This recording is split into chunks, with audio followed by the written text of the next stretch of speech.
aí, galera, tudo certo com vocês? Eu te convido hoje para a gente conversar um pouquinho sobre reprodução. Vem comigo!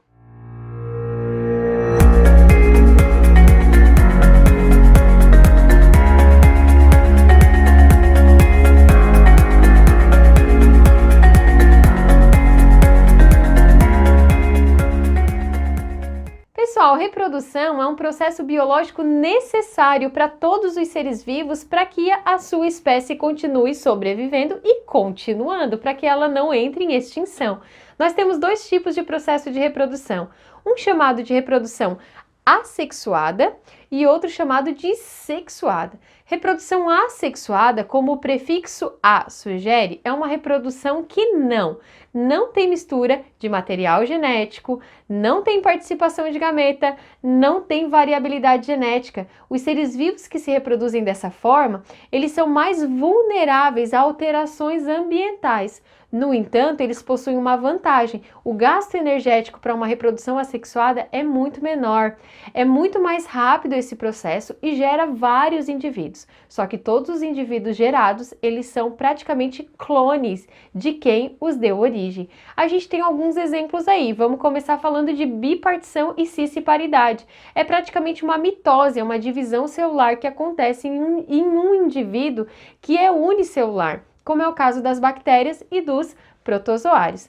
A gente tem ainda a laceração, é quando o indivíduo se divide em vários pedacinhos e cada pedacinho dá origem a um indivíduo novo. Isso acontece, por exemplo, com as planárias, um tipo de verme plateuminto.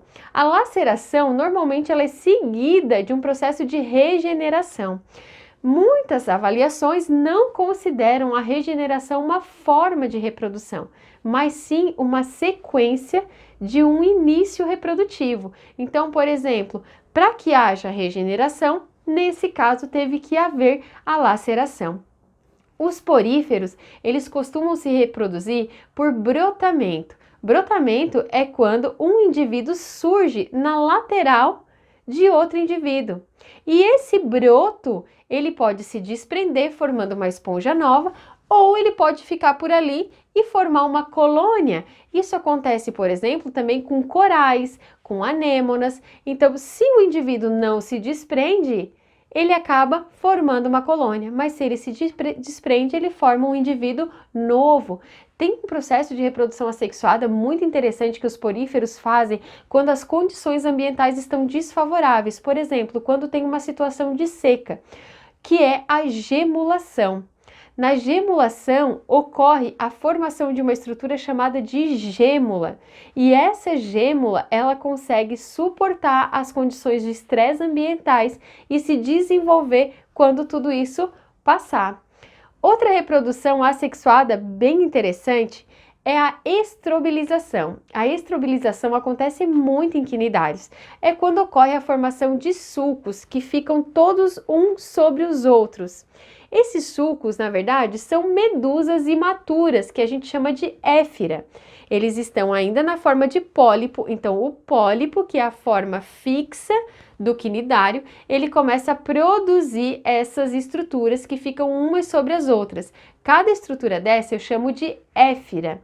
Quando essa éfira se desprende, forma uma medusa natante, e aí o mais interessante, normalmente quando a medusa, a água-viva, né, tá na forma de medusa, ela acaba se reproduzindo de forma sexuada. Por isso que a gente diz que algumas espécies de água-viva se reproduzem por metagênese ou alternância de geração, que significa que no mesmo ciclo de vida desse indivíduo, tem uma hora que vai se reproduzir de forma assexuada, mas tem uma fase da vida dele que ele vai se reproduzir de forma sexuada. Então a estrobilização normalmente ela vai ser seguida de uma reprodução sexuada, caracterizando aí um processo de metagênese. A gente tem ainda a esporulação, que é quando o núcleo da célula começa a fazer vários núcleos, né?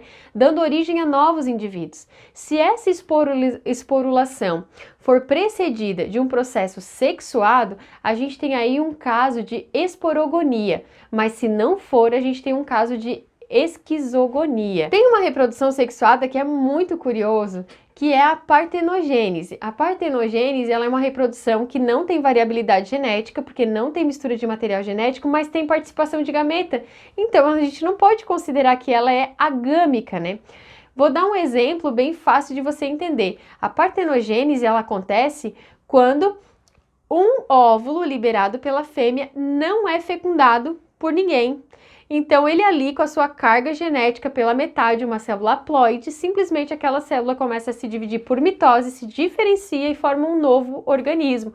Isso acontece com as abelhas. A abelha rainha, quando o óvulo dela é fecundado pelos espermatozoides do zangão, dá origem a uma fêmea, que pode ser uma operária ou uma rainha, dependendo da nutrição que esse indivíduo receber. Mas, se o óvulo liberado por ela não for fecundado por ninguém, vai dar origem a um zangão. Então, as células do zangão, gente, são todas haploide. O zangão é um filho sem pai. Claro que nem toda partenogênese vai nascer macho, né? Depende do caso, mas ela é comum em vários animais.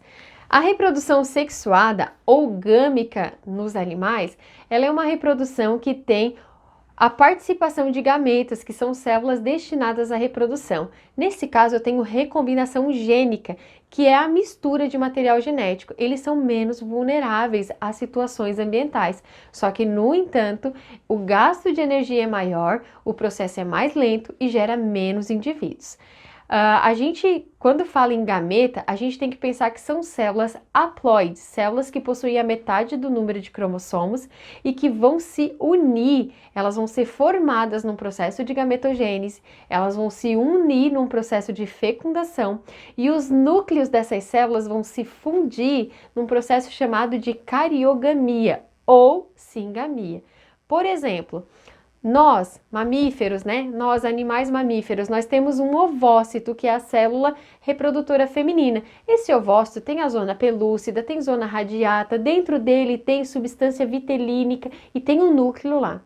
Vou dar o exemplo da espécie humana, com os 23 cromossomos. No macho vai ter o espermatozoide com o flagelo, com o corpo, com a cabeça. O flagelo, né? Todo envolvido com a mobilidade desse gameta até chegar na tuba uterina, que é onde vai acontecer a fecundação no nosso caso.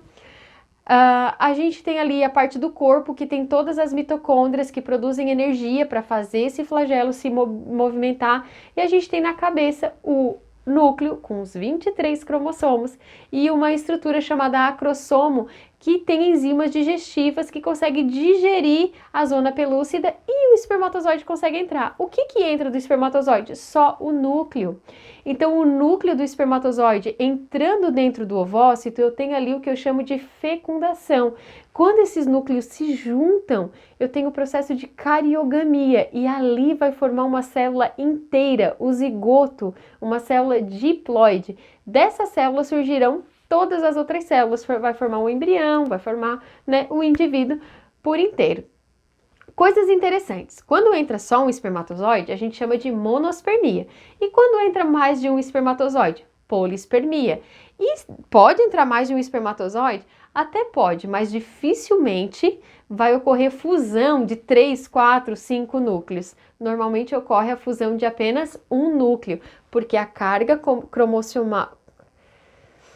carga genética, ela não pode ser aleatória, ela tem um número específico para cada espécie.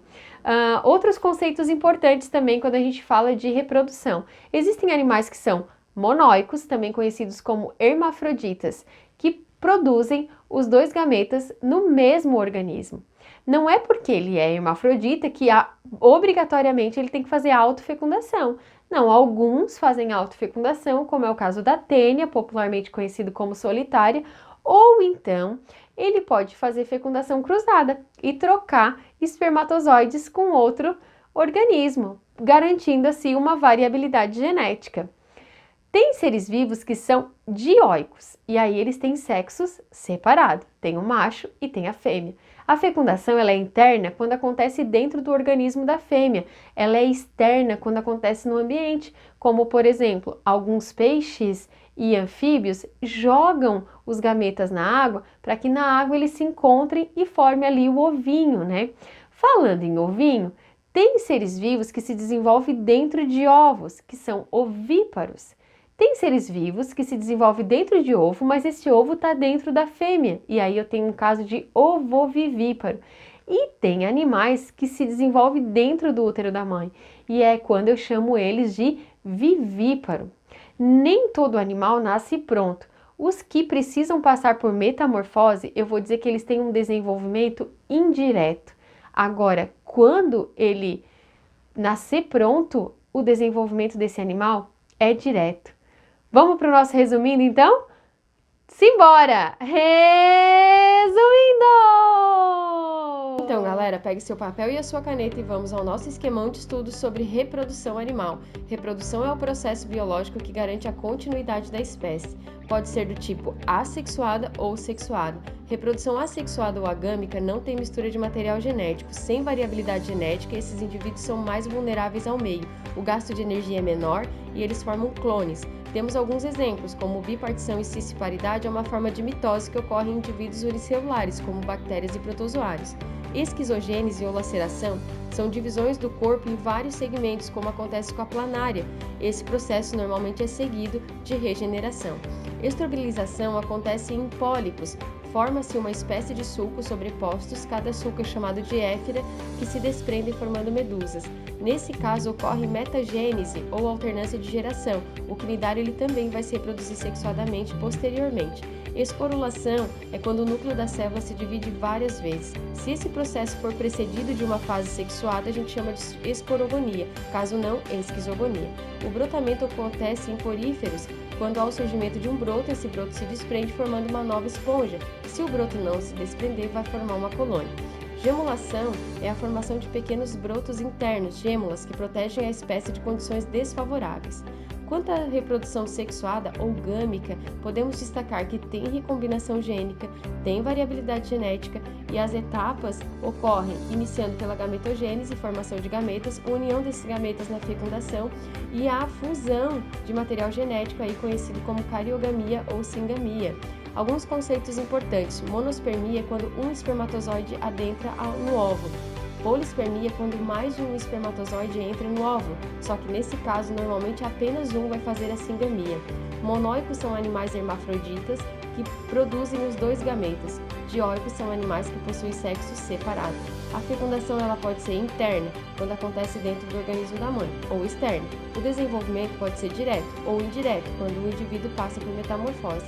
E o desenvolvimento do filhote pode ser ovíparo, ovovivíparo ou vivíparo. Galera, muito bom revisar alguns conceitos de reprodução com vocês e agora é hora de a gente exercitar e colocar o nosso cérebro para funcionar. Ó, beijo no coração e até a próxima aula.